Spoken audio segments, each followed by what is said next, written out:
Yo, yo, yo! What's up guys? Welcome to my YouTube channel for today's vlog natin.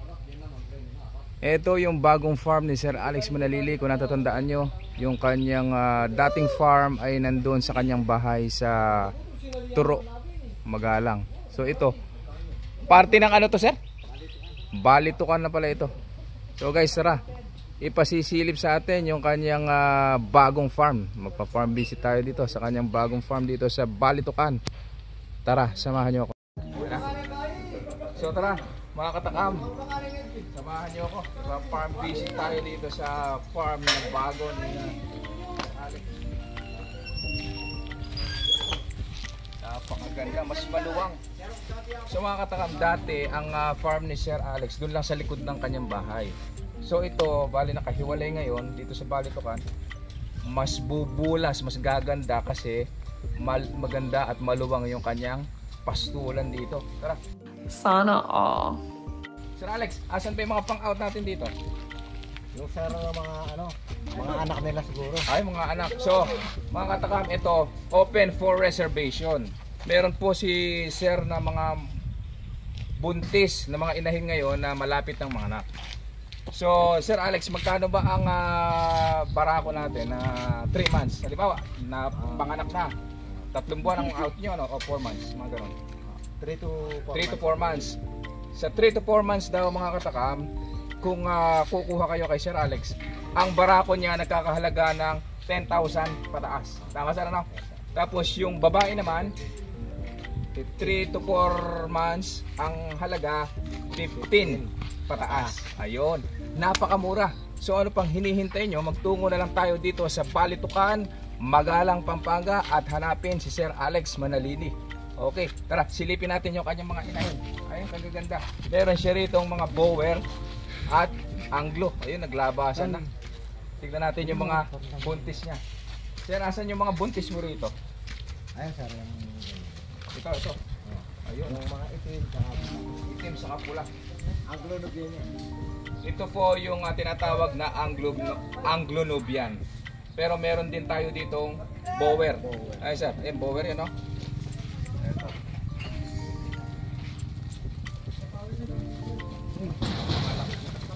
Mga katakam, ayan, naglabasan na, tama-tama para makapagmerienda pa sila.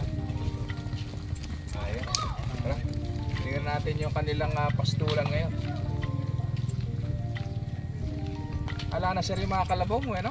Oo sir. Sayang mga katakam, hindi natin inabutan yung mga kalabaw ni sir, binenta na lahat. Ayun, tara, dito tayo. Napakagandang tingnan mga katakam. Tingnan nyo, pagka maluwang talaga inyong mga bakuran o inyong pastulan, ayan, napakaganda. Matataba, malulusog, masisigla ang mga alaga nating kambing pagka ganyan, kaluwang ang ating pastulan. Tara dito. Ayun, binubugaw ni Sir Alex yung yung ayun yung bower niya, oh. Napakaganda nitong bower na to, oh. Parang ito. Sir Alex, babae ba to? Babae, maganda, oh. Babae, lalaki pala.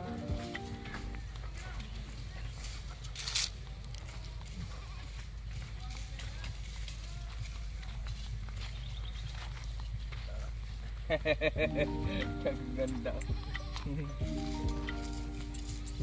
Sir Alex, ilang hektarya ba itong pastulan natin ngayon? Ano yan sir, lahat-lahat yan 2 hektarya. 2 hektarya. Para sa kambing lang yun. Kambing lang yan. Para sa kambing lang yun. Tingnan nyo, mga katakam, itong pastulan ni Sir, itong goat farm ni Sir Alex na ito na bago, 2 hektarya daw po. Yung dating farm niya doon sa may likod bahay nyo lang, ano? Kaya medyo masikip, ano? Kung mapapansin nyo, medyo payat yung kanyang mga alaga nun. Tingnan nyo nung nalipat dito, biglang bulas yung katawan. Iba kasi yung maluwang, bukod sa nakakagala sila, maraming klase ng dahon ang kanilang nakakain. Dito, iba-ibang klase ng dahon. Kaya yung sustansya na kailangan ng kanilang katawan, nakukuha nila. Meron tayo ditong ipil-ipil.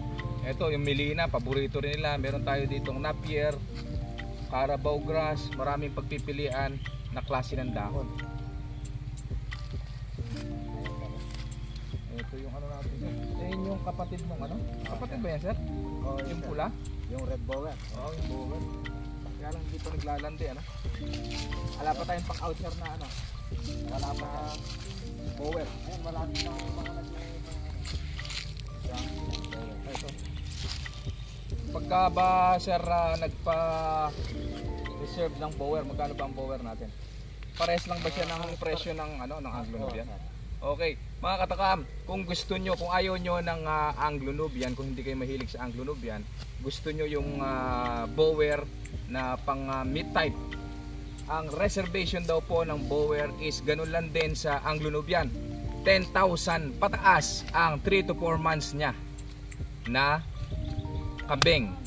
Kapag naman po babae, ganun din po sa Anglo-Nubian, 15,000 naman po pataas ang 3 to 4 months old na pang-out ni Sir Alex. Sir Alex, ano ba ang contact number natin para in case na magkaroon tayo ng pang-out at nakapanganak na sila at ibebenta na natin, saan ka ba pwedeng kontakin? Sa ano na lang sir, sa Facebook lang. Facebook na lang. Ano po ba ang Facebook page ni Sir Alex? Alex Manalili. Alex Manalili. Ano po ba yung inyong profile picture para madaling makita? Yung nakasakay ng ano, kubota. Nakasakay daw sa kubota, yun ang kanyang profile picture. Ayaw ni Sir magbigay ng contact number at baka daw magselos yung kanyang asawa. Ito, madali lang naman nga kontakin si Sir Alex. Madaling kausap. Kapag kayo ay nagpunta rito, yun nga po, pagka meron na tayong napaanak, una-unahan na lamang po, magaganda yung kanyang mga breeder. Pure blood po ito, pure blood na Anglo at pure blood na Bower. Ano sir? Ayan.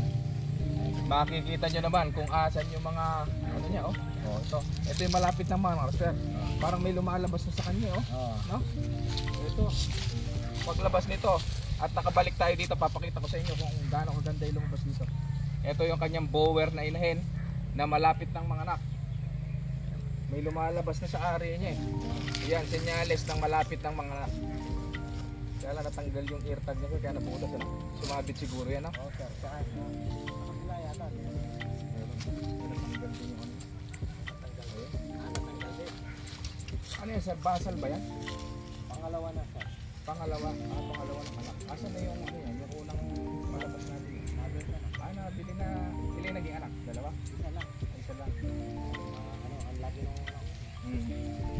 Sa mga basal, kadalasan mga katakam, sa basal, isa lang talaga nagiging anak. Ito, baka sakali, dalawa ito. Ayan, medyo malaki yung kanyang tiyan. Ayan. Yan yung tinatawag na Bower. Sa mga baguhan pa lang na nag-aalaga, ito po yung traditional redhead Bower. Ayan, laki ng tiyan. Ayan. Pakita mo nga po yung ano, yung kanyang mga kambing ay agaganda, oh. Kalulusog. Ayan, kalulusog.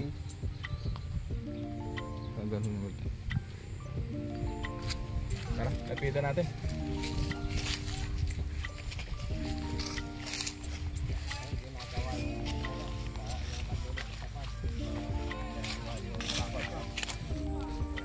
Para hindi makalabas, ano sir?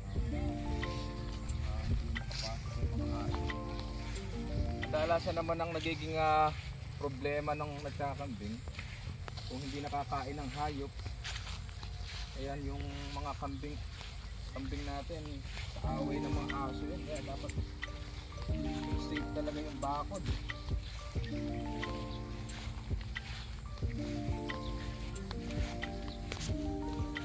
Ay, maganda ng pasto. Ganon sa mga katangam, isang tip nga pala kapag kayo ay bago mag-aalaga, make sure na meron kayong pastulan na maganda. Hindi naman na magandang ibig sabihin yung medyo maluwang ba, para nakakagala-gala sila pag Kagaya nitong mga kambing ni Sir Alex dito sa kanyang farm, eh, no? Matataba. Malulusog. Ayun. Kumbaga itong oras na to, merienda na lang sa kanila yan. Kanina nakakain na sila. Ano sir? Sir, anong oras ka ba nagpapakawala?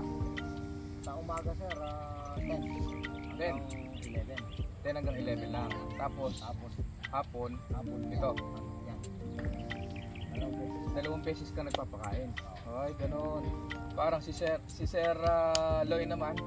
Konsehal na nga pala ngayon, Sir Loy, no? Congratulations nga pala, Sir Konsehal Loy Manabat. Siya ay konsehal na ng barangay Turo.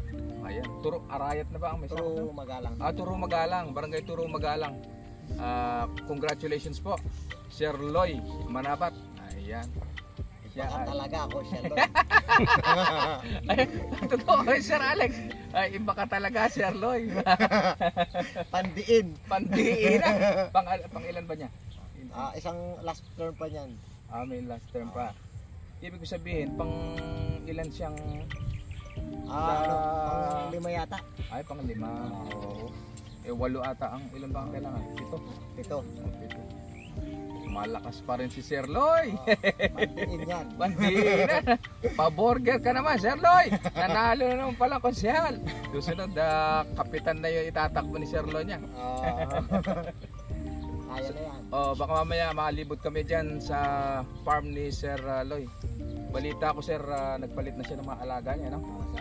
Dati, meron siya mga native F1, F2. Ngayon, parang puro imported na. Nagpuro na po siya. Kaya excited na rin ako na makalibot muli. Medyo matagal na tayong hindi nakalibot kay Sir Loy. Meron ng 1 taon natang mahigit. Mamaya, bisitahin natin siya. Okay. So, magpapaalam na tayo, Sir Alex. Ayaw mo talaga ibigay yung contact na. Okay, mga katakam, hanggang dito na lang po. Para sa mga bago pa lang sa akin channel, please subscribe, like and share, at i-click nyo rin ang notification bell para lagi kayong updated sa aking mga susunod na video. Have a nice day. Happy farming everyone. Thank you.